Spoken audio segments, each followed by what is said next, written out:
అంటే మనం మూఢవాక్యం ఏం చేద్దామంటే శిష్యుడు బోధకుడి కంటే అధికుడు కాదు. ఒకవేళ అధికుడు అయితే ఏంటి అన్న సందర్భం గురించి మనం మాట్లాడాలి. అలాంటి సందర్భం గురించి మనం మాట్లాడాలంటే అధికుడు కాని వారు ఒకడు ఉండాలి, అధికుడు అయిన వారు ఒకడు ఉండాలి. అంటే మనం కంపేరేటివ్ డిగ్రీలో చెప్పుకోవాలి. అంటే ఇప్పుడు మనం ఏమన్నామన్న అంశం అంటే శిష్యుడు బోధకుడి కంటే అధికుడు అయితే అన్నాం. అంటే అయిన వారి గురించి చెప్పుకోవాలి, బోధకుడి కంటే అధికుడు కాని వారి గురించి చెప్పుకోవాలి. అంటే మనం ముందు ఇప్పుడు ఏం మాట్లాడుతామంటే శిష్యుడు బోధకుడి కంటే అధికుడు కాదు. ఈ వాక్యాన్ని నెరవేర్చి కొంతమంది వ్యక్తులున్నారు, వారి గురించి మనం నేర్చుకుందాం. ఇంతకు ముందు మొన్న నెల 3వ వారంలో నేను వాక్యం చెప్పాను. ఏంటి ఆ సందర్భం అంటే మీరు చెప్పండి. ఆ వాక్యం యొక్క అంశం ఏం చెప్పుకున్నామండి అంటే తప్పిపోయిన కుమారులు తప్పించుకునే కుమారుడు గురించి మాట్లాడు. ఆ రోజు సందర్భంలో మనం ఒక వ్యక్తి గురించి మనం బాగా తెలుసుకున్నాం. ఆ వ్యక్తి ఎవరు అంటే ఇంతకుముందు బాగా హింసించాడు, దూషించాడు క్రైస్తవుల్ని, కానీ మంచి అపోస్తులుగా మారాడు. ఆయన పేరే చెప్పండి, అపోస్తులైన పౌలు. ఇప్పుడు మనం అపోస్తుల కార్యం 14వ అధ్యాయంలో చదువుతుండగా ఆ యొక్క వాక్యంలో మనం చూస్తే ఇద్దరు వ్యక్తులు మనకు బాగా కనిపిస్తూ ఉంటారు. ఎవరండి ఆ వ్యక్తులు అంటే ఒకటి అపోస్తులైన పౌలు మరియు చెప్పండి ఇంకొకటి అపోస్తులైన పౌలు. అలాగే ఒక ప్రోత్సాహకరమైన ఒక ప్రోత్సహించే వ్యక్తి లేదా ఒక గురువు అనే సాదృశ్యం కలిగిన ఒక వ్యక్తి ఉన్నాడు. ఆయన పేరే చూడండి ఒకసారి, అపోస్తులైన పౌలు. ఆయన పేరు ఎప్పుడుంది? బర్నబా. ఎవరండి? ఒకటి అపోస్తులైన పౌలు, 2 బర్నబా. వీళ్ళ గురించి మనం మాట్లాడి వాక్యంలో తీసుకొస్తాను. బర్నబా అని ఆయన ఎవరంటే ఆయన ముందు అసలు పేరు యోసేపు. ఆయన యోసేపు అనే పేరు తర్వాత కాస్త బర్నబా కింద మార్చబడింది. ఆయన యొక్క పేరుకి అర్థం ఏంటంటే అంటే ఆదరణ పుత్రుడు అని అర్థం, లేదంటే ప్రోత్సాహకుడు అని అర్థం. అంటే ఈ వ్యక్తి ఎలాగంటే నాలాంటి వాళ్ళని మీరు సిఆర్ గారు పెద్దలు ఎలా ప్రోత్సహిస్తున్నారు అలాగే అపోస్తలులైన పౌలును కూడా ఈ వ్యక్తి ప్రోత్సహించాడు. ఆయన పేరే చెప్పండి బర్నబా. ఈ బర్నబా ఆయన ఏం చేశారంటే అపోస్తలులైన పౌలు సౌలుగా ఉండి తర్వాత పౌలుగా మారాడు. పౌలుగా మారిన తర్వాత ఏం చేశాడండి? దేవుల్లో ఎదిగాడు. దేవుల్లో ఎదిగిన తర్వాత ఈ బర్నబా ఆయన చూశాడు. చూసి అపోస్తుల దగ్గరికి తీసుకొచ్చారు. ఎవరండి? ఈ పౌలు అనే వ్యక్తి. పౌలు తీసుకొచ్చి అపోస్తులు పరిచయం చేశారు. మీకు ఉదాహరణ చెప్పాలంటే నేను మా ఉదాహరణ చెప్తాను. ఇప్పుడు సిఆర్ గారి బర్నబా అనుకోండి, నన్నే పౌలు అనుకోండి. అంటే వేరే పాస్టర్ గారి అపోస్తులు అనుకోండి. అంటే బర్నబా అనే వ్యక్తి పౌలును ఎక్కడ తీసుకెళ్లారు? అపోస్తుల దగ్గరికి తీసుకెళ్లారు. ఎందుకు తీసుకెళ్లారు?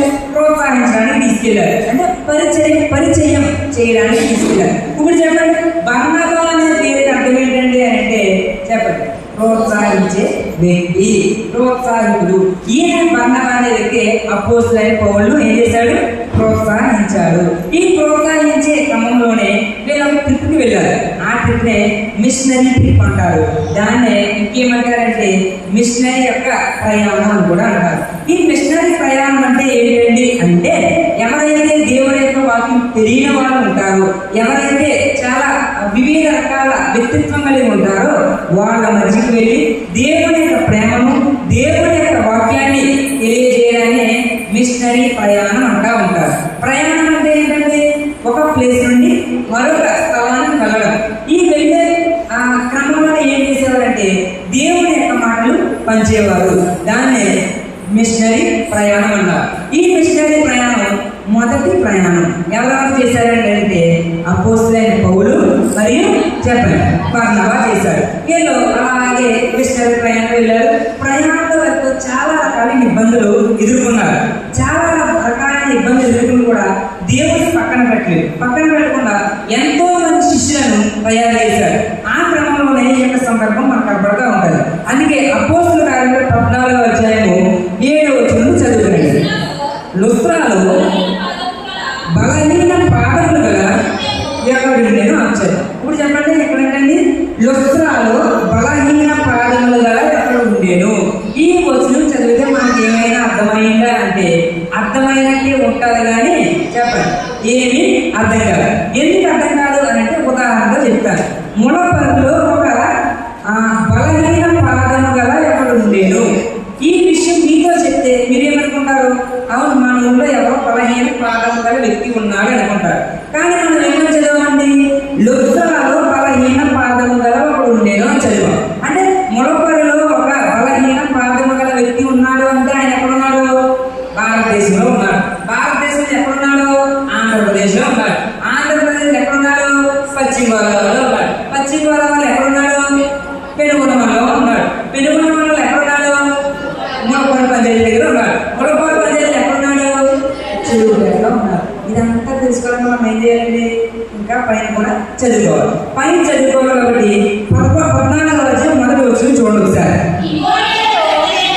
ఈ కోణంలో జరిగేది అనగా వారి కుడి యూదుల సమాజ మందిరంలో ప్రవేశించి తేటగా బోధించినందున అనేకులు యూదులను గ్రీసు దేశస్థులను విశ్వాసించి ఆశ్చర్యం. ఇక్కడ మీరు బాగా గమనించండి, మనం ఏమని మాట్లాడాలంటే మిషనరీ ప్రయాణం మాట్లాడాలి. ఈ మిషనరీ ప్రయాణంలో భాగంగానే మొట్టమొదటిగా ఇలా ప్రయాణం మొదలుపెట్టారు. ఎవరండి?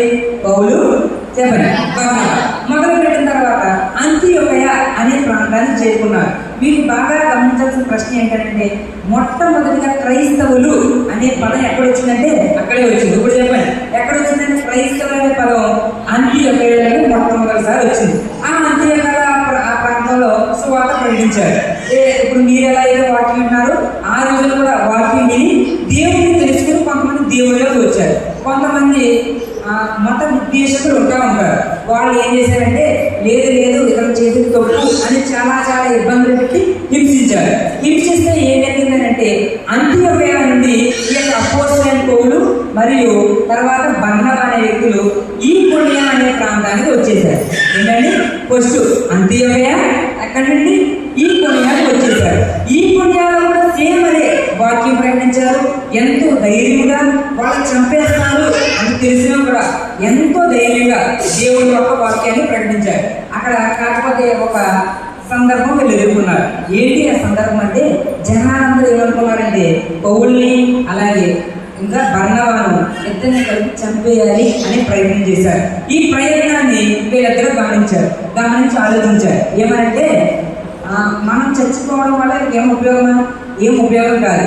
మనం చచ్చిపోవడం వల్ల నష్టమే. ఎందుకు నష్టం? మనం కనుక చనిపోకపోతే దేవుని యొక్క వాక్యాన్ని ఇతరులకు బోధించి వాళ్ళని దేవుని వైపు తిప్పగలరు. కానీ మనం చచ్చిపోవడం వల్ల ఏం ఉపయోగం లేదు కదా. కాబట్టి మనం ఏం చేయాలి? ఈ కొనియా నుండి తర్వాత లుకయోనియా అనే పట్టణానికి వెళ్ళాలి. బాగా గమనించండి. మొదటిది అంతియోకయ నుండి యూకొనియా, ఈ కొనియా నుండి లూకోనియా అనే దేశంలో 2 ప్రాంతాలు ఉన్నాయి. ఆ ప్రాంతాలకి చదవండి 6వ వచనం, 14వ అధ్యాయం 6వ వచనం. వారి సంగతి తెలుసుకుని లుకోనియాలోని పట్టణముకు లుస్త్రాకును దెర్బేకును చుట్టుపక్కల ఉన్న ప్రదేశములను పారిపోయి అక్కడ సువార్త ప్రకటించింది. జాగ్రత్తగా గమనించండి. అంత అర్థమైనట్టుంటారు కానీ ఏమి అర్థం కాదు. ఏమి అర్థమైపోకుండా కారణం ఏంటంటే అంటే ఓ పక్కన నిద్ర వచ్చేస్తూ ఉంటారు. దాన్ని మనం పక్కన పెట్టి జాగ్రత్తగా వెళ్ళడానికి ప్రయత్నం చేయండి. ఇప్పుడు మనం ముందు చెప్పాం అంత్యోకయ నుండి ఈ కొనియా నుండి లుకోనియా. అక్కడ 2 పట్టణాలు ఉన్నాయి. ఆ పట్టణంలో ఒక పట్టణం లుస్త్రా, తర్వాత దెర్బే. ఈ పట్టణానికి ఎందుకు వచ్చారంటే వాళ్ళు చంపేస్తారు కాబట్టి. ఆ ప్రాంతంలో ఒక పట్టణం ఉంది లుకోనియా అనే ప్రాంతంలో ఆ పట్టణం పేరే లుస్త్రా. ఆ లుస్త్రాలో ఎవరున్నారు చెప్పండి? బలహీన పాదము గల ఒక వ్యక్తి ఉన్నాడు. ఇప్పుడు చెప్పండి, ఇదంతా ఎందుకు చెప్పండి అంటే లుస్త్రా అనే పట్టణం లుకోనియా అనే దేశంలో ఉంది. ఇప్పుడు చెప్పండి, లుస్త్రా అనే పట్టణంలో ఎవరున్నారు? బలహీన పాదము గల ఒక వ్యక్తి.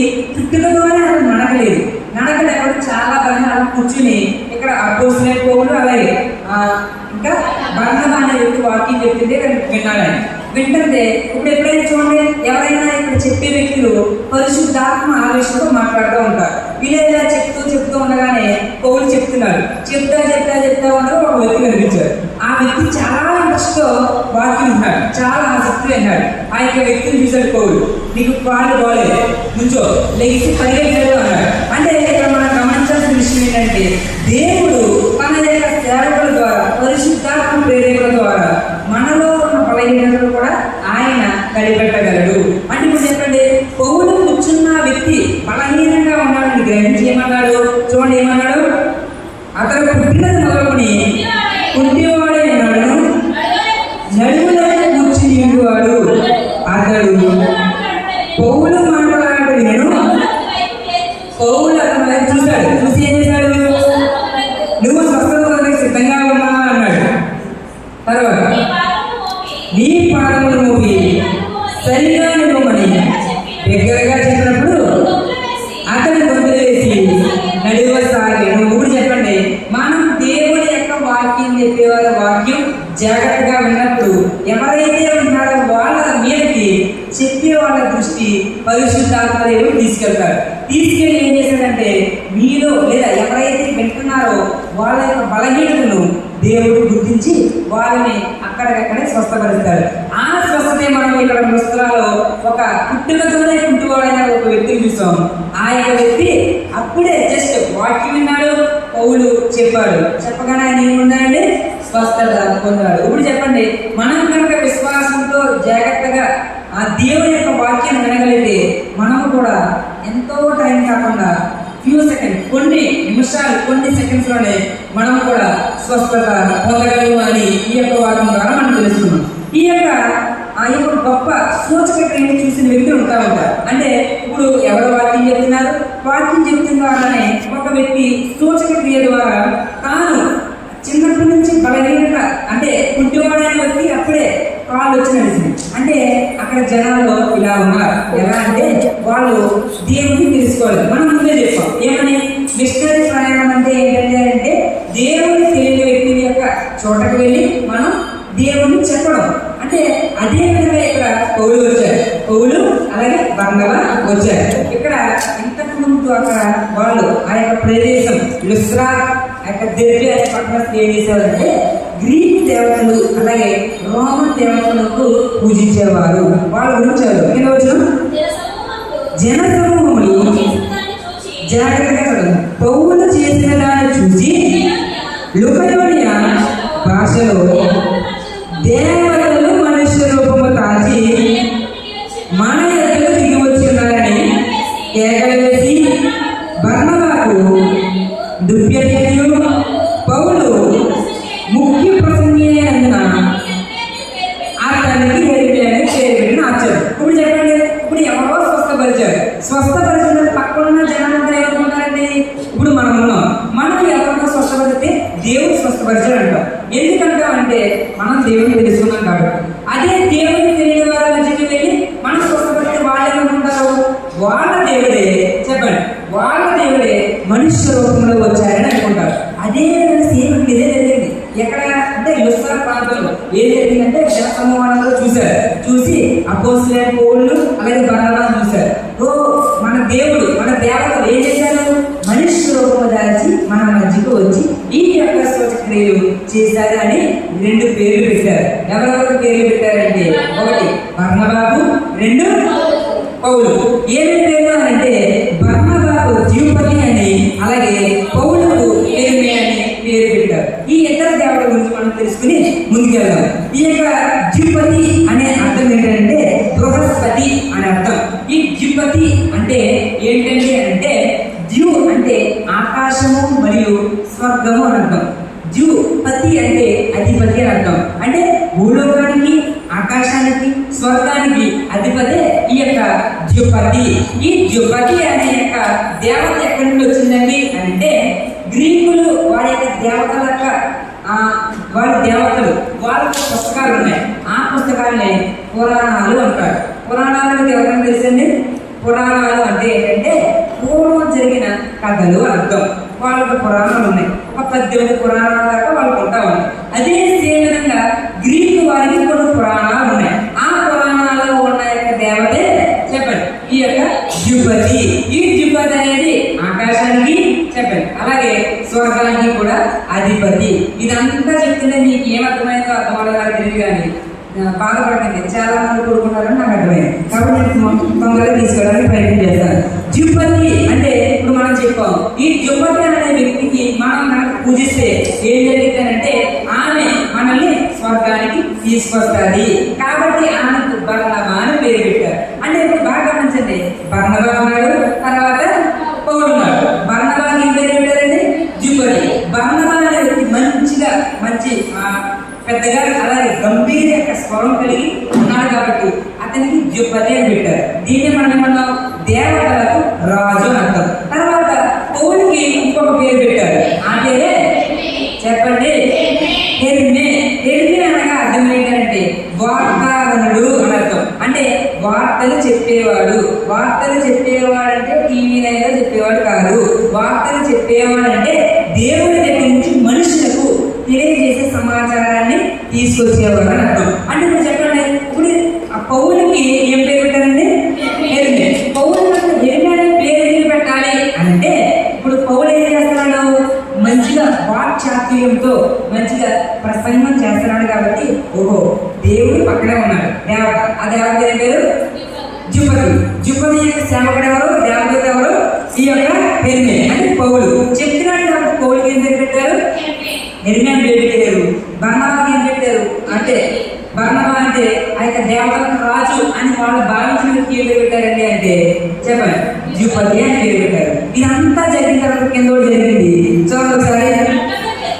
పట్టణానికి ఎదురుగా ఉన్న జుపతి యొక్క పూజారి ఎడ్లను కూరలను ద్వారాల ఎదురు తీసుకొచ్చి సమూహంతో కలిసి బలి అర్పించమని ఉన్నాడు. వాళ్ళకి ఏం తెలుసు అంటే దేవతల కిందకు వచ్చారు, ఏదో మంచి పని చేశారంటే వాళ్ళకి మనం బలి అర్పించేయాలి, వాళ్ళని పూజించాలి, వాళ్ళని మనం స్థుతించకూడదు, వాళ్ళకి కృతజ్ఞతలు చెప్పకూడదు, కానీ ఏం చేసేయాలి? బలి అర్పించేయాలి అని అనుకున్నారు. ఎదురుగానే ఒక లుస్త్రాలోనే ఆయన జుపతి అనే దేవతకి ఒక గుడి ఉంది. ఆ గుడిలో ఉండేదే చెప్పండి జుపతి అనే దేవత.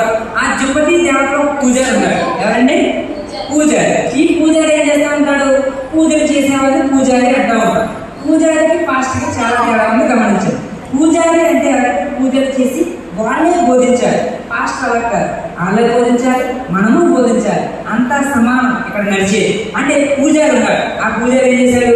ఎడ్లు తీసుకొచ్చేసి దండ పట్టుకొచ్చేసి నాండి ఎక్కడికి మన దేవతలు వచ్చింది కదా వాళ్ళు అర్పించేద్దాం అన్నాడు. కానీ ఇక్కడ మనుషులు అడ్డుకున్నారు. ఎవరు ఆ మనుషులు అంటే చెప్పండి, అపోస్తలులైన పౌలు అలాగే బర్నబా. వాళ్ళు బట్టలు చింపుకుని ఏమన్నారంటే ఇది మీ దేవత ఏం చేయలేదు, మేము కూడా చేయలేదు, కానీ ఎవరు చేశారు? దేవుడు చేశారు. కానీ చాలా ఒకసారి మేము మీలాంటి మనుషులమే, మేము మీలాంటి స్వభావం కలిగేవారు, మేము దేవుళ్ళము కాదు, దేవతలము కాదు. ఈ లేఖనం ఇక్కడ నెరవేరింది. ఏ లేఖనం అండి అంటే శిష్యులు బోధన కంటే అధికులు కాదు. ఇప్పుడు చెప్పండి, అపోస్తలులైన పౌలు బర్నబా కూడా ఇక్కడ వారు ఏం గుర్తు చేసుకున్నారంటే మేము శిష్యులమైన మేము బోధకుని కంటే అధికులము కాదు. అంటే దేవుడి కంటే అధికులము కాదు. ఎందుకు అధికులం కాదు? ఆయన వివరాలని మేము నేర్చుకున్నాం, ఆయన పరిశుద్ధాత్మ సహాయాన్ని మేము చేశాం. కానీ జనాలు ఏమనుకున్నారు? ఏలే దేవుళ్ళు, ఏలే దేవతలు అనుకున్నారు. కానీ మేము ఎవరు కాదు? చెప్పండి, దేవుళ్ళము కాదు, దేవతము కాదు. మీరు మాకేమి బలి అర్పించొద్దు. ఏమర్పించొద్దు? చెప్పండి, బలి అర్పించొద్దు. ఎందుకు అర్పించొద్దు అంటే మేము మీలాంటి స్వభావం గల మనుషులనే. చదవకుంటున్నమాట. అపోస్తలులైన బర్నబాయు పౌలును ఈ సంగతి విని తమ వస్త్రములు చింపుకున్నారంటే, ఎందుకు చింపుకున్నారంటే అంటే వాళ్ళు ఒక బాధను తెలియజేయడానికి వస్త్రాలు చింపుకుని అయ్యలాగా మీరెందుకు ఇలా చేస్తున్నారు?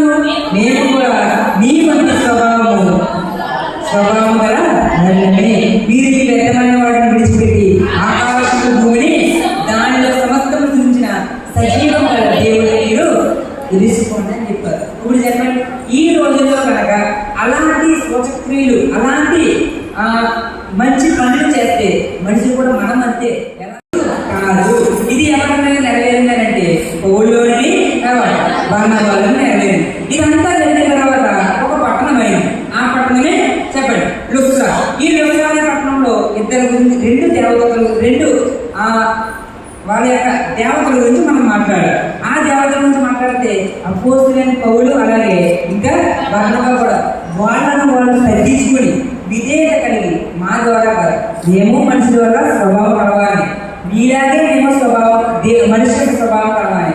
కానీ మేము ఈ యొక్క బలులను అర్పించం, బలులను తీసుకోం. ఎందుకంటే మేము ఇదంతా ఎవరి ద్వారా చేసాం చెప్పండి, దేవుడి ద్వారా చేసాం. కానీ ఈ రోజులు అలా లేదు. ఏమన్నారంటే ఇదంతా నా ద్వారా జరిగింది, దేవుడు పక్కన పెట్టేసి ఒక మనిషిని, ఒక వ్యక్తిని దేవుళ్ళు, దేవతలు అని మన యొక్క సమాజంలో నడుస్తూ ఉంటుంది. అదంతా మనం ఏం చేయాలంటే గమనిస్తూ ఉండాలి. తర్వాత ఒక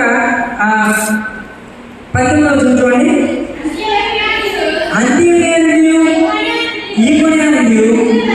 యూదులు వచ్చి జనసమూహములను తమ పక్షముగా చేసుకుని పౌల మీద రాళ్ళవి అతను చనిపోయాలని అనుకుని ఆ పట్టణంలో అతన్ని ఇచ్చి ఆచారు. ఇక్కడ మీరు బాగా ఇప్పుడు మనమే ఉన్నామండి, మనం వాళ్ళ దగ్గరికి వెళ్ళాం, వాళ్ళ దగ్గరికి వెళ్ళి ఏదో సువార్త ప్రకటించాం. వాళ్ళ దగ్గర సువార్త ప్రకటించి వాళ్ళు ఏమనుకున్నారంటే మనల్ని వాళ్ళ దేవతలు అనుకున్నారు. వాళ్ళ దేవతలు అనుకుంటే మనం ఏమన్నాం, మేమేం దేవతలు కాదు, మేము మనుషులు, దేవుడే మా ద్వారా చేయించాలి, ఈ బడులన్నీ అర్పించకూడదు అని చెప్పాం. వాళ్ళకి అప్పుడు ఏమొస్తుందండి, ఖచ్చితంగా పాపం వస్తుంది. పాపం వచ్చిన తర్వాత మనం ఏం చేయాలనుకుంటారు, ఖచ్చితంగా లేపేయాలి అనుకుంటారు. లేపేయాలంటే చంపేయాలి అని ఆలోచిస్తాం. అదే విధంగా ఇక్కడ పౌలు బంగబాను చంపేయాలనుకుని పౌలు దగ్గర ఏం చేశారంటే రాళ్ళు రుబ్బి చంపేయాలని ఇస్తారు. ఆయన తగిలిన తర్వాత ఆయన పడిపోయాడు కానీ ఆయన చనిపోలేదు కూడా ఆయన ఈడ్చుకెళ్ళి పట్టణం వెలుగుల పడేశారు. ఆ వెలుగులో పడేసిన తర్వాత వచ్చిన ఇంకొక పట్టణమే దెర్బే. ఏం పట్టణం అండి? ఇదంతా కూడా ఎక్కడ జరిగిందండి? లుస్త్రాలో జరిగింది. లుస్త్రాలో జరిగిన తర్వాత దెర్బే పట్టణానికి వెళ్ళారు. ఈ దెర్బే పట్టణానికి దగ్గరగా వెళ్ళిన తర్వాత పౌలు ఎంతో గాయపడ్డాడు. ఆ గాయాలతోనే ఆ యొక్క మరణ స్థితిలోనే ఎంతో దేవుని యొక్క పరిశుద్ధాత్మ శక్తిని పొంది ఏం చేశాడంటే వేరే పట్టణానికి వెళ్ళాడు. ఎవరు కూడా వెళ్ళాడు చెప్పండి, బర్నబా కూడా వెళ్ళాడు. దెర్బే పట్టణానికి వెళ్ళి మళ్ళీ సువార్త ప్రకటించారు. మళ్ళీ సువార్త ప్రకటిస్తే అక్కడ మనలాగే మీరు ఎలా ఉంటారో అక్కడ కూడా జనాలు విని దేవుని యొక్క వాక్యాన్ని అంగీకరించి దేవుడి వైపు తిప్పుకొని వాళ్ళ యొక్క మనసును తిప్పుకొని వాళ్ళు మారారు. మారి ఏం చేయాలి అని అంటే 21వ వచనం,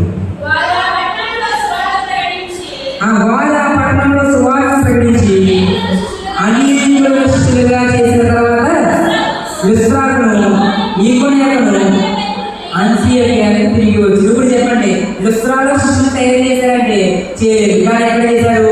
దెర్బేకు వచ్చి అక్కడ శిష్యులను తయారు చేసి మళ్ళీ తిరిగి ప్రయాణం మొదలుపెట్టారు. తిరిగి ప్రయాణం అంటే దెర్బేకి ఎవరున్నదే లుస్త్రేకి ఎవరున్నదే ఈకొనియా ఎవరున్నదే అంతియోకియా. వీళ్ళ దగ్గరకు వచ్చి అక్కడ శిష్యులకు అపోస్తలులైన పౌలు అలాగే బర్నబా ఏం చెప్పారంటే అంటే శిష్యులుగా మీరు ఏం చేయాలి అంటే మీరు మనస్సులను దృఢపరుచుకోవాలి, అలాగే విశ్వాసమందు నిలకడగా ఉండాలి. అలాగే మీరు అనేక శ్రమలు వస్తాయి, ఆ శ్రమలను అనుభవించాలి. దేవా నాకు ఎందుకు శ్రమలు అని అడగకూడదు, కానీ ఏమడగాలి, ప్రభువా నాకు ఎందుకు శ్రమలు రావట్లేదు అని అడగాలి. అదే నిజమైన విశ్వాసం అని ఇక్కడ అపోస్తలులైన పౌలు అలాగే బర్నబా వారు శిష్యులకు ఏం చేశారండి అంటే చెప్పారు. ఇదంతా ఉన్నతంగా మనకు ఏమర్థం అవ్వాలి అంటే శిష్యుడు బోధకుడి కంటే అధికుడు కాదు. ఇది ఎవరిలో నెరవేరిందంటే పౌలు బర్నబాను వాళ్ళు పూజించారు, దేవతలుగా పిలిచారు. కానీ వాళ్ళు ఏమన్నారు, మేము నీలాంటి స్వభావం కలవాలనే అన్నారు. అంటే ఇక్కడ మనం అర్థం చేసుకోవాల్సిన విషయం ఏంటంటే ఈ వాక్యం వీళ్ళకి తెలుసుకోవాలి. ఏమన్నారు, మేము మీలాంటి మనుషులు, ఎందుకు మేము శిష్యులమే, మేము కూడా మనం అందరూ శిష్యులమే. కానీ బోధకుడు ఒకడే ఉన్నాడు, గురువు ఒకడే ఉన్నాడు, ఆయనే మన దేవుడు. ఇక్కడ ఒక విషయం మీకు చెప్పి తొందరగా ముగించడానికి ప్రయత్నం చేస్తాను. గురువు అంటే ఏంటంటే గురువు అనే పదం సంస్కృత పదాల నుంచి వచ్చింది. గురువు అన్నారు సంస్కృతులు. గురువు అంటే ఏంటంటే గు అనే పదానికి అంధకారస్య అని అర్థం, రు అనే పదానికి అంధకార నిరోధస్య అని అర్థం. ఇదంతా చెప్తే ఏమర్థం కావాలంటే అంధకారం అంటే చీకటి, అంధకార నిరోధస్య అంటే వెలుగు. అంటే గురువు అంటే ఎవరంటే తనను వెంబడించే వ్యక్తిని లేదా తన యొక్క శిష్యుని, తన యొక్క ఫాలోవర్ని ఏం చేయాలి, చీకటిలో ఉన్న వ్యక్తిని వెలుగులోకి నడిపించాలి. అదే గురువు. అంటే శిష్యుడు ఏం చేస్తాడంటే ఇక్కడికి వచ్చి గురువు దగ్గర నేర్చుకుంటాడు. నేర్చుకుని విధేయత కలిగి నేర్చుకోవాలనే కలిగి ఏం చేసుకుంటాడు? గురువు దగ్గర నేర్చుకుంటాడు. ఎలా నేర్చుకుంటాడు? చీకటిలో అంటే అజ్ఞానం ఉన్న వ్యక్తి వెలుగు అంటే జ్ఞానం గల వ్యక్తిగా బయటకు వస్తాడు. ఇదే గురువు మరియు శిష్యుడు అని అర్థం. ఇప్పుడు చెప్పండి, మన గురువు ఎవరు అంటే దేవుడు. దేవుడు కనుక మనందరం ఎవరంటే శిష్యుడు. ఇక్కడ ఇంకొక పదం కూడా మీకు గుర్తు చేయాలి. శిష్యుడు అలాగే భక్తుడు. ఏంటంటే శిష్యుడు భక్తుడు. శిష్యులందరూ భక్తులే, కానీ భక్తులు అందరూ శిష్యులు కాదు. గుర్తుపెట్టుకోవాలి. ఈ స్టేట్మెంట్ బాగా గుర్తుపెట్టుకోవాలి. శిష్యులందరూ భక్తులే, భక్తులు అందరూ శిష్యులు కాదు. ఎలా అంటే భక్తులుగానే ఉండిపోతారు. శిష్యులు భక్తి చేస్తూ దేవుని వెంబడిస్తూ ఉంటారు. ఉదాహరణ చెప్పాలంటే భక్తులందరూ అక్కడే ఉండిపోయి ఏం చేస్తారంటే టైలర్కి తిరుగుతారు. ఇంకా ఏం చేస్తారంటే స్పాన్సర్లు చేస్తారు. ఇంకేం చేస్తారంటే నాకు అది కావాలి ప్రభావ, ఇది కావాలి ప్రభావ దేవుని అడుగుతారు. అది భక్తులు అంటే. భక్తులు అంటే దేవుని యొక్క ఆజ్ఞను అనుసరిస్తూ నడుస్తారు. కానీ శిష్యులు అంటే అలా కాదు. శిష్యులు అంటే దేవుడిని వెంబడించి ఆయన ఎలా చేశాడు, ఆయన తాను ఎలా శ్రమపడ్డాడు అలా కూడా ఆ యొక్క శిష్యుడు ఆ యొక్క వ్యక్తి పడడాన్ని శిష్యరికము అంటారు. ఇప్పుడు చెప్పండి, భక్తులు వేరు, చెప్పండి శిష్యులు వేరు. కానీ శిష్యులు ఎవరికంటే అధికులు కాదు అని అంటే భక్తుడి కంటే అంటే చాలు భక్తులు బోధకుల కంటే గురువు కంటే అధికుడు కాదు అని ఇక్కడ ఏం మాట్లాడదా చదవండి 23వ వచనం. మరియు ప్రతి సంఘంలో వారికి పెద్దలను ఏర్పరిచి ఉపవాసం ఉండి ప్రార్థన చేసి వారు నమ్మిన వారిని అప్పగించి. అంటే ఇప్పుడు చెప్పండి, చాలా మంది ప్రోత్సహిస్తారు. అంటే ఇప్పుడు మనం బాగా గమనించింది అక్కడ బర్నబాబు పౌలు ఏంటి ఎవరు తయారు చేశారండి అంటే ఎంతో మంది శిష్యులను తయారు చేశారు. శిష్యులను ఎలా తయారు చేశారని అంటే ప్రోత్సహించి, చెప్పండి ప్రోత్సహించి తయారు చేశారు. ఆ ప్రోత్సహించి తయారు చేసి అనాలిసిస్ చేశారు, అంటే అభిషేకించారు. ప్రార్థన చేసి వాళ్ళకి సంఘాలు ఏర్పరిచారు. సంఘాలు ఏర్పరిచి ఏం చేశారంటే వాళ్ళకు కూడా సంఘ పెద్దలను ఏర్పరిచి వాళ్ళని దేవుడికి అప్పగించారు. ఇదంతా చదువుతున్న మనకి ఏమనుకోవాలంటే శిష్యులు బోధకుని కంటే అధికుడు కాదు. బోధకుడు లేదా గురువు ఎప్పుడు ఏం చేస్తూ ఉంటాడంటే తన యొక్క శిష్యుడిని ఎప్పుడు చెప్పండి ప్రోత్సహిస్తూ ఉంటాడు. తన శిష్యుడిని ఎప్పుడు నేర్పుతూ ఉంటాడు. అంధకారంలో ఉన్న తన యొక్క వెంబడించే వ్యక్తిని చెప్పండి అంధకారం కాకుండా వెలుగులోనికి రప్పిస్తూ ఉంటాడు. ఇంకా నేను మీకు 2 ఉదాహరణ చెప్పి ముగించడానికి ప్రయత్నం చేస్తాను. ఏంటి ఆ విషయాలంటే ఇప్పుడు మనం ఇక్కడ ఎవరు చూసామంటే శిష్యుడు బోధకుడి కంటే అధికుడు కాదు అనే అంశాలను మనం ఇక్కడ చూసాం. ఈ 2 ఎవరిలో నెరవేరుందంటే ఒకటి పౌలులోని అలాగే బర్నబాలోని శిష్యుడు బోధకుడి కంటే అధికుడు కాదు అని నెరవేరు. కానీ 2 వ్యక్తులు ఉన్నారు, ఒకటి పాత నిబంధనలు, ఒకటి కొత్త నిబంధనలు. వాళ్ళు ఏమన్నారంటే శిష్యులని మేము ఎవరికంటే అధికులు, మా గురువు కంటే అధికులు అనుకున్నారు. వాళ్ళే 2 ఎవరంటే అంటే ఒక అతను ఉన్నాడు, ఒక రాజు. ఆయనకి ఒక రోగం వచ్చింది. ఆ రోగం పేరే కుష్ఠరోగం. ఆయన పేరు నయమాన్. అతను వచ్చాడు ఒక పాస్టర్ గారి దగ్గరికి, ఎలీషా. ఆ పాస్టర్ గారి దగ్గర తన శిష్యుడు ఉన్నాడు. ఆయన పేరే చెప్పండి గెహజీ. ఈ గెహజీ అంతా అయిపోయింది. ఆ యొక్క నయమాన్ బాగుపడిపోయాడు. ఎలీషా ఏమన్నాడు, నయమాను మనకు పాణికరిస్తూ ఉంటాడు.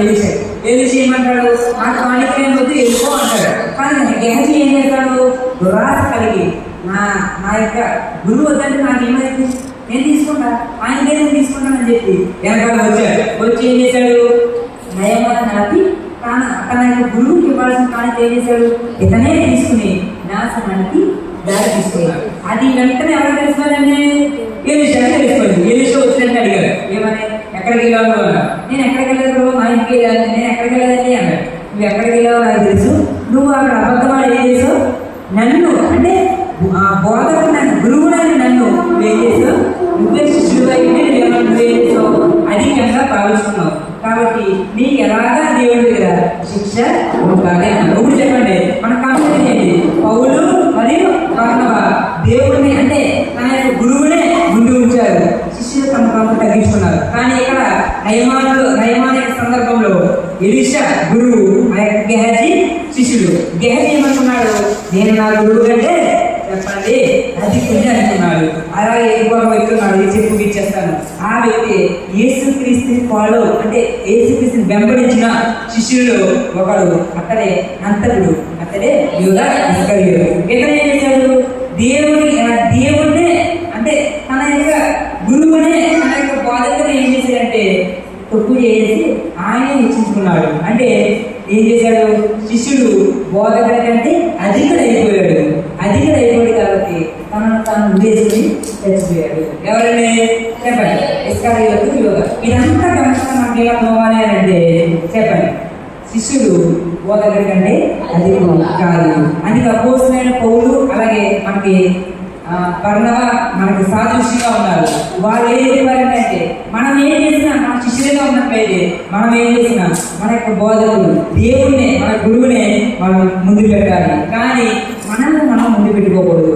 మనల్ని మనం అంటే శిష్యులుగా మనం బోధకుడి కంటే ఎక్కువ చేసుకుంటే ఆనాడు గెహాజీ పట్టిన స్థితి అలాగే యోగా ఇస్కరియోతు పట్టిన స్థితి మనకి కూడా ఉంటుంది. అలాగే చిన్న మాట చూపిస్తాను. అలాగే మీరు కూడా సిఆర్ గారు ప్రోత్సహిస్తాను. ఆయనకి నేను శిష్యులు అలాగే మా తాతయ్య గారు ప్రోత్సహిస్తారు. అంటే ఇక్కడ మనం గమనించాల్సిన విషయం అంటే గురువు అంటే చెప్పే వ్యక్తే కాదు, ఎవరంటే ప్రోత్సహించే వ్యక్తి అని కూడా మనం కూడా గ్రహించాలి. అంటే ఇప్పుడు చెప్పండి, మనం ఈరోజు మాట్లాడుతున్న అంశం ఏంటండి? చెప్పండి. ఈరోజు మనం మాట్లాడుతున్న అంశం శిష్యుడు బోధకుడు కంటే అధికుడు కాదు. శిష్యుడు బోధకుడు కంటే అధికుడు అయితే తాను నాశనానికి తనే కొనుక్కోకుని అతనే చెప్పండి పట్టణానికి లోడవుతాడు. అందులో పట్టణానికి లోడైన వ్యక్తి చెప్పండి ఇస్కరియోతు యూదా అలాగే శిష్యుడు బోధకుడి కంటే అధికుడు కాడు అని వాళ్ళు తెలుసుకున్న వ్యక్తులు ఇద్దరు ఉన్నారు. ఒకటి అపోస్తలుడైన పౌలు అలాగే బర్నబా. వీరిద్దరూ పరిచయం చేశారు, మిషనరీ ట్రిప్కి వెళ్ళారు. అంటే మిషనరీ ప్రయాణం చేశారు. ఆ ప్రయాణంలో ఎంతో మంది శిష్యులను తయారు చేశారు, ఎంతో మంది ప్రోత్సాహాన్ని తయారు చేసి వాళ్ళని చేయించి దేవుడికి అప్పగించారు. అలాగే మనం కూడా భక్తులుగా ఉండకూడదు. భక్తులుగా ఉండకుండా ఏం చేయాలండి? శిష్యులుగా తయారవ్వాలి. శిష్యులుగా ఎలా తయారవ్వాలంటే దేవుడి యొక్క వాక్యం వినే చెప్పండి మనం శిష్యులుగా తయారవ్వాలి. మన బోధకులు, మన యొక్క పాస్టర్లు, మన యొక్క దేవుడు, మన యొక్క గురువులు ద్వారా మాట్లాడే మాటలను మనం తీసుకుని మనం బోధకుల వలె ఉండకుండా శిష్యుల వలె తయారవ్వాలి. బోధకుడిగానే ఉండిపోతాడు, శిష్యుడు యాక్చువల్గా గుర్తుపెట్టుకోండి. అంటే బోధకుడిగా ఉండకూడదు. బోధకుడుగా ఉంటే ఆట బతిమాలాలి, ఏళ్ళ బతిమాలాలి, వాళ్ళకు ఫోన్ చేయాలి, అవి ఉంటాయి. కానీ శిష్యులుగా ఉన్నామనుకోండి మనం ఎవ్వరికి అక్కర్లేదు, దేవుడికి ఎదిగే చాలు. మనమే అనేక మందికి చెప్పండి ప్రోత్సాహకరంగా మారగలుగుతాం. ఎప్పుడు అంటే మనం మన యొక్క గురువుని అనుసరించి అంటే మన యొక్క బోధకుని అనుసరించి దేవుడిని అనుసరించి శిష్యత్వం పొంది ఆ శిష్యత్వం ద్వారా మనం కూడా అనేక మంది శిష్యులను చేయాలి. అలా చేయాలంటే మనం ఏం చేయాలి అంటే వాక్యం తెలుసుకోవాలి. వాక్యం తెలుసుకుని మనం నడుచుకోవాలి. మనం నడుచుకుని అనేక వారిని ప్రోత్సహించాలి. అనేక వారిని ప్రోత్సహించి ముఖ్యంగా ఇది తెలుసుకోవాలి ఏంటంటే అంటే మనం ఏం చేసినా అది మనం కామన్ మనిషి అంటే మనందరం కూడా ఎవరండి? మనము ఇతరుల మనుషులు వంటి స్వభావం కలిగిన వారనే అని స్థితిని కలిగి నేను నా దేవుడి వల్లే చేశాను, నా సొంత ప్రయోగం నేనేం చేయలేదు అని చెప్పేవారుగా ఉండాలి. అలా చెప్పాలని మనందరం దేవుడిని అడిగాం. చిన్న ప్రార్థన చేస్తే ముగించుకున్నాం. స్తోత్రం ప్రభా, ఈసారి మీకు వందనాలు ఇచ్చిన అవకాశం బట్టి ఈ యొక్క వాక్యంలో తండ్రి కొన్ని విషయాలు తెలుసుకోవడానికి సహాయం చేశాను. మీకు వందనాలు ప్రభా. అవును ప్రభా, శిష్యుడు బోధకుడి కంటే అధికుడు కాడు, దాసుడు యజమాని కంటే అధికుడు కాడు అని నీ లేఖనం చదువుతుంది ప్రభా. అవును ప్రభా, ఆ లేఖనాలు పౌలు మరియు బర్నబాలు నెరవేర్చి అలాగే ఎవరైతే నెరవేర్చుకోలేదు ఆ యొక్క సందర్భాలు కూడా మీరే మాట్లాడి నడిపించినందుకు మీకే ఉన్నారు. అవును ప్రభా, మేము భక్తుల వలె కాకుండా శిష్యుల వలె శిష్యత్వం పొంది మేము మా బోధనలను మా యొక్క గురువులను మా యొక్క దేవుళ్ళని మిమ్మల్ని మేము అనుసరించి నడిచేవాళ్ళకి సహాయం చేసి నడిపించండి. అవును ప్రభా, ఎవరైతే వాక్యం ఉన్నారంటే ఎవరైతే ఎంతైతే అర్థమైనదండి ఆ అర్థమైన వాక్యం వ్యర్థము కాకుండా ప్రభా అది మేము అనుసరించి మా యొక్క జీవితంలో నడుచుకోవడానికి సహాయం చేయండి. ఎవరైతే ఏ అవసరం వచ్చారు ప్రభా వారి యొక్క అవసరతలన్నీ తీర్చండి, వాళ్ళని దీవించండి, ఆశీర్వదించండి, మీ యొక్క చిత్తాన్ని నెరవేర్చే వారు ఉండడానికి సహాయం చేయండి. అవును ప్రభా, మేమందరము మనుషుల వంటి వారికే ప్రభా ఏ యొక్క కార్యం జరగాలన్నా నీ యొక్క ప్రమేయం లేకుండా జరగదు ప్రభా, మీ యొక్క చిత్తాన్ని నెరవేర్చే వారు ఉండడానికి సహాయం చేయండి. అలాగే కంటే సిఆర్ గారిని వారిని ప్రార్థిస్తుంటే వారిని దీవించండి, ఆశీర్వదించిన వారి ఇంకా మంచి జనం గురించి అనేక మంది ప్రోత్సాహకారిగా ఉండడానికి సహాయం చేసి నడిపించండి. ఆయన కుటుంబాన్ని నియమించండి, ఆశీర్వదించండి. అలాగే పెద్దలను అలాగే గురువులను సమాజాన్ని అలాగే సండే స్కూల్ వారిని ప్రతి ఒక్కరిని దీవించండి. అందరూ కూడా నీ యొక్క రాజ్య స్వార్థలో వాడబడడానికి అలాగే నీ యొక్క వాక్యంలో లోతైన విషయాన్ని మేము తెలుసుకోవడానికి నిన్ను అనుసరించి నీ యొక్క ప్రతినిధిగా నీ యొక్క శిష్యులుగా మేము ఉండడానికి సహాయం చేసి నడిపించమని. ఎవరైనా కనుక ప్రభావ మమ్మల్ని శత్రువులుగా భావించినట్లయితే వాళ్ళని దీవించి ఆశీర్వదించండి. అలాగే ప్రభావ మాకెవరైనా శత్రువులు ఉంటే వాళ్ళు దీవించి ఆశీర్వదించమని. మీ చిత్తమైన అనేక సార్లు నేను ఆరాధించడానికి ఇస్తానని యేసు నామములో అడిగి వేడుకుంటున్నాను తండ్రి. ఆమేన్.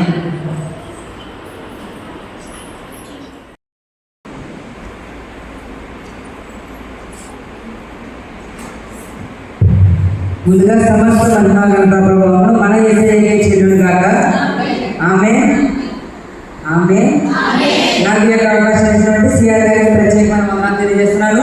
అలాగే పెద్దలకు కూడి వచ్చిన మీ అందరూ కూడా క్రీస్తు నామమున శుభములు తెలియజేస్తున్నాను.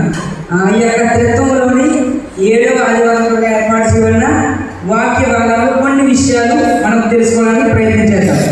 ముందుగా మూడవ వాక్యముగా మత్తయి సువార్త 10వ అధ్యాయము 24వ వచనం. శిష్యుడు బోధకుని కంటే అధికుడు కాదు. ఆ చేతం దాని అనుకున్న వాక్యముగా అపోస్తలుల కార్యములు 14వ అధ్యాయము